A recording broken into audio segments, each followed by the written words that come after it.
శ్రీధర్ గారు, ఈవేళ జగన్మోహన్ రెడ్డి గారు ఈ కంప్లైంట్ పెట్టడానికి ప్రధానంగా అసంగతమైనది, అసత్యము, ఆధారరహితం, దురుద్దేశపూర్వకం అని కొట్టివేసింది నిన్న supreme court.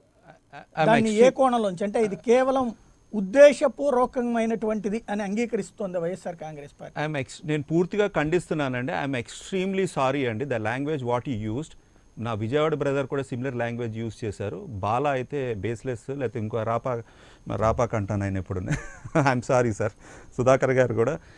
Sir the statement is this. మీరందరూ అట్రిబ్యూట్ చేసే విధంగా బేస్లెస్, ఫ్రివలెస్ ఇవన్నీ అనలేదు. మీ అందరికన్నా Vijayawada brother is practicing lawyer కదా, ఆయనకు ఒక్కసారి ఛాన్స్ ఇస్తాను. వారిని ఏ బేసిస్లో మాట్లాడారో, ఎక్కడి నుంచి చూసి మాట్లాడారో ఒకసారి స్పందించమనండి. If he has any document. Shanti Prasad garu నిన్న ఆ తీర్పు పాయింట్ ని మెన్షన్ చేశారు. శాంతి ప్రసాద్ గారు ఒకసారి ఆయన రెస్పాండ్ అవనియండి, so that let him clarify. నేను రెస్పాండ్ అయింది టైమ్స్ ఆఫ్ ఇండియాలో. yes okay వచ్చిన వార్త బేస్ చేసుకొని నేను రెస్పాండ్ అయ్యాను తప్పితే నేను చదివింది కాదు తీర్పుని. అదే వదిలేండి అక్కడతో. So times of India is ప్రామాణికమైన న్యూస్ పేపర్. ఇవన్నీ న్యూస్ పేపర్స్ అండి, అన్ని న్యూస్ పేపర్స్. ఇండియాలో ఉన్న ప్రధానమైన తెలుగు, హిందీ, ఇంగ్లీష్ అన్ని news papers. So let us not go by media reports. Okay, this is the statement. I read the statement. మీరందరూ కూడా ఇది విన్న తర్వాత, చదివిన తర్వాత అర్థం చేసుకుని మాట్లాడితే బాగుండేది.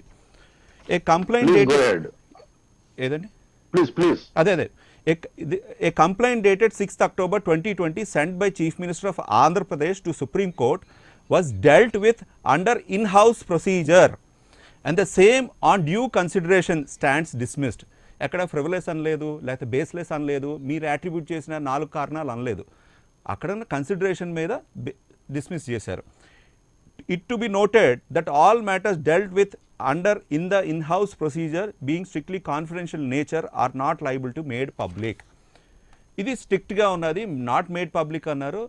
బాబ్డే గారు ఒక 20-30 సంవత్సరాల అడ్వకేటు, తర్వాత standing counsel, high court judge, supreme court judge.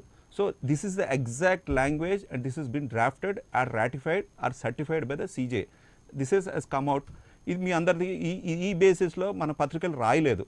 So sad ఒకటి. రెండోది ఏంటంటే, నేను స్టేట్మెంట్ బాబ్డే గారిదే చదివాను, అదే whatever chief justice supreme court Prashant Bhushan గారు కూడా రాశారు. ఇది కూడా ఆయన ట్వీటే. What he said is, supreme court dismisses Andhra Pradesh complaint against justice Ramana after confidential in-house enquiry. Nobody should know who was in the in-house enquiry, what was examined and what the report says. A sealed cover with in a sealed cover. Who needs transparency? అది ప్రశాంత్ భూషణ్ గారు మాట్లాడారు. మూడో అంశం ఏంటంటే you are linking up Damalpati Srinivas, earlier additional advocate general and his family, kith and family members and to Ramana's elevation. That is not correct. రెండో అంశం ఏంటంటే, Damalpati Srinivas and family members, ఆ family members, extended family members, Ramana garu కూతుర్లు ఇద్దరు ఉన్నారు. They are independent, they are married. ఇంచుమించు మనందరం కూడా పెళ్ళికి వెళ్ళి ఉండొచ్చు. అదే అడ్వకేట్, జడ్జెస్, ఫ్యామిలీ మెంబర్స్ అందరినీ పిలిచారు కాబట్టి, గ్రాండ్గా చేశారు కాబట్టి అందరూ ఇల్లు ఉండొచ్చు. So they are independent. That is one aspect. రెండో ఆస్పెక్ట్ కన్సిడరేషన్ ఏంటంటే, ఆ కేసు ఏమి కొట్టేయలేదు. ఆ కేసు గ్యాగ్ ఆర్డర్ ఇచ్చారు, స్టే ఆర్డర్ ఇచ్చారు, నాట్ టు ఎంక్వైరీ ఇచ్చారు. దాన్ని సుప్రీంకోర్టులో ఛాలెంజ్ చేశారు. గ్యాగ్ ఆర్డర్ ఇమీడియట్గా రిమూవ్ చేశారు. స్టే గురించి 1 monthలో వస్తుంది, మళ్ళీ నెక్స్ట్ వీక్ ఫస్ట్ వీక్లో వస్తున్నది. సో 100% నేను బలంగా నమ్ముతున్నాను, నాకున్న నాలెడ్జ్ ప్రకారంగా లెట్ దెమ్ ఎంక్వైరీ అంటారు. సో ఆ ఎంక్వైరీలో ఎవరెవరు పార్టిసిపేట్ చేయాల్సి వస్తుంది? దమల్పాటి శ్రీనివాస్ ఫ్యామిలీ మెంబర్స్, రమణ గారి కూతుర్లు, వాళ్ళ ఎక్స్టెండెడ్ ఫ్యామిలీ మెంబర్స్, వీళ్ళందరూ పార్టిసిపేట్ చేయాలి. ఆ కేసు గురించి జస్ట్ 2 ముక్కల్లో చెప్తాను.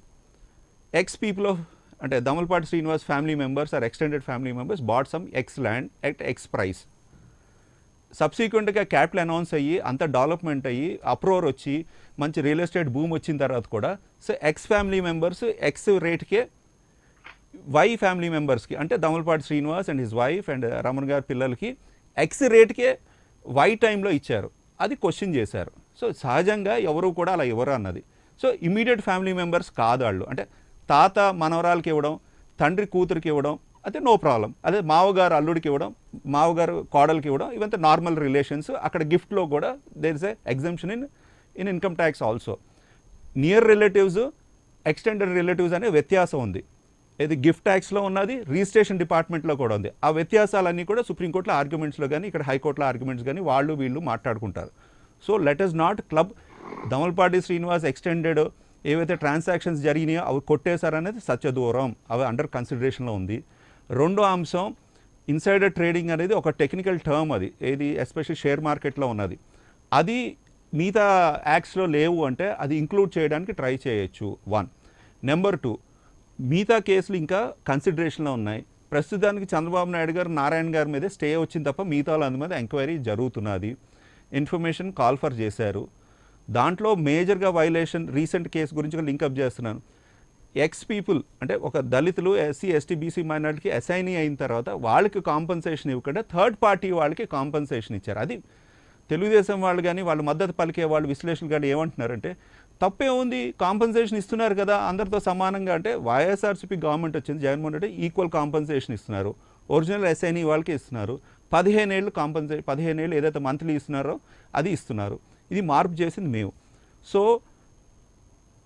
What is on the table అది కన్సిడర్ చేసి whatever the statement has been given.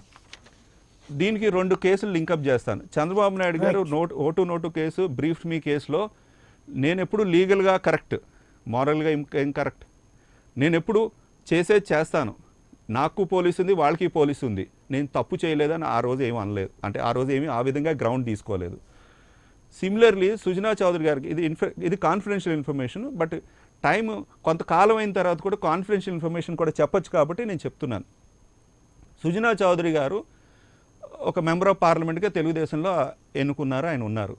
అప్పుడు ఆయన యూనియన్ ఆఫ్ మినిస్టర్ కింద చేయడానికి ఢిల్లీ నుంచి వీళ్ళు అడిగారు, అక్కడ వెంకయ్య నాయుడు గారు ఉన్నారు, వీళ్ళందరూ అంతా అది డిస్కషన్ అయింది, అది క్లోజ్ అయింది. సో ఫైనల్గా ఏదైతే లెటర్ ఇస్తారో, వారెంట్ అన్నది లెటర్ ఏదైతే ఇస్తారో, అపాయింట్మెంట్ కానీ లేకపోతే ఇంటిమేషన్ కానీ ఇంటిమేట్ చేశారు ఆయనకి. కానీ ఇంటిమేషన్ చేసిన రోజున ఆయన యూనియన్ మినిస్టర్ ఓత్ తీసుకునే మధ్యలో 5 సార్లు ఢిల్లీ నుంచి ప్రధానమైన వ్యక్తులు, పిఎంఓ ఆఫీస్ ఆర్ ఎక్స్టెండెడ్ ఆఫీస్లో వాళ్ళు ఇక్కడ ఇన్కమ్ ట్యాక్స్ ఆఫీసర్స్కి ఫోన్ చేసి పదే ఎంక్వైరీ చేశారు. ఆయన మీద కేసులు ఉన్నాయా, ఆయన మీద ఏదైనా ఇబ్బంది ఉన్నదా, ఏదైనా ఉందా అంటే ఆయన వరకు ఆయన మీద కేసు లేదు, ఆయన వరకు ఇన్కమ్ ట్యాక్స్ కట్టారు. కరెక్టే కదా, అదే చెప్పారు. ఆయన యూనియన్ మినిస్టర్ తర్వాత దిగిపోయారు. ఈరోజు 6,000 కోట్లు మనీ లాండరింగ్, ఈడీ కేసులు, సిబిఐ కేసులు, క్రాంప్టన్ చెన్నైలో క్రాంప్టన్ కేసులు, ఇదివరకు ఉమ్మడి ఆంధ్రప్రదేశ్లో మినిస్టర్ చేసిన ఒక మాజీ పోలీస్ ఆఫీసర్ కొడుకు ఆయన ఓపెన్గా స్టేట్మెంట్ ఇచ్చారు. నా కొడుకు వరకు 20 కోట్లు తీసుకున్నాడు, బ్యాలెన్స్ 80 crores ఆర్ 100 crores ఎవరు తీసుకున్నారు అప్రాప్రియేట్ టైంలో చెప్తాను, 20 కోట్లు నేను తీసుకున్నది నేను అప్రాప్రియేట్ రిటర్న్ చేస్తాను, కేసులు పెట్టండి నేనే వస్తాను నా కొడుకుని తరఫున. ఆయన డైరెక్ట్గా ప్రెస్ మీట్లోనే చెప్పడం జరిగింది. 6,000 కోట్లు కేసులు ఆయన మీద బుక్ అయినాయి. 27 బినామీ కంపెనీస్ రబ్బర్ స్టాంప్స్ ఉన్నాయి. ఆ కంపెనీ స్టాఫ్ అందరూ కూడా సుజనా చౌదరి గారి ఆఫీస్లో డ్రైవర్సు, క్లర్క్స్, అకౌంటెంట్స్. 5 కార్లు విచ్ ఈజ్ లగ్జరీ కార్స్ ఆయన ప్రెమిసెస్ నుంచి సీజ్ చేశారు. అవి బినామీ కంపెనీలు, అవి మనీ లాండరింగ్ కేసులో ఉన్నవి. అంటే ఆ పాయింట్ ఆఫ్ టైంలో సుజనా చౌదరి గారు క్లీన్, అంటే ఆయన ఇన్కమ్ ట్యాక్స్ రిటర్న్ వరకు. బట్ సబ్సిక్వెంట్ ఇవన్నీ ఇంటర్లింక్ అయినప్పుడు ఇవన్నీ బయటకు వచ్చినాయి కదా. నేను ఇది కూడా ఎందుకు చెప్పాల్సి వచ్చిందంటే టేబుల్ మీద డిస్కషన్ ఉన్నప్పుడు పెద్దవాళ్ళు ఏ విధంగా ఉంటారో ఆ పాయింట్ ఆఫ్ టైంలో ఆ ఇన్స్టెన్స్లో ఏ ఉన్నాయి దాని మీద కన్సిడర్ చేస్తారు. జగన్ గారు లేవనెత్తిన అంశాలు కూడా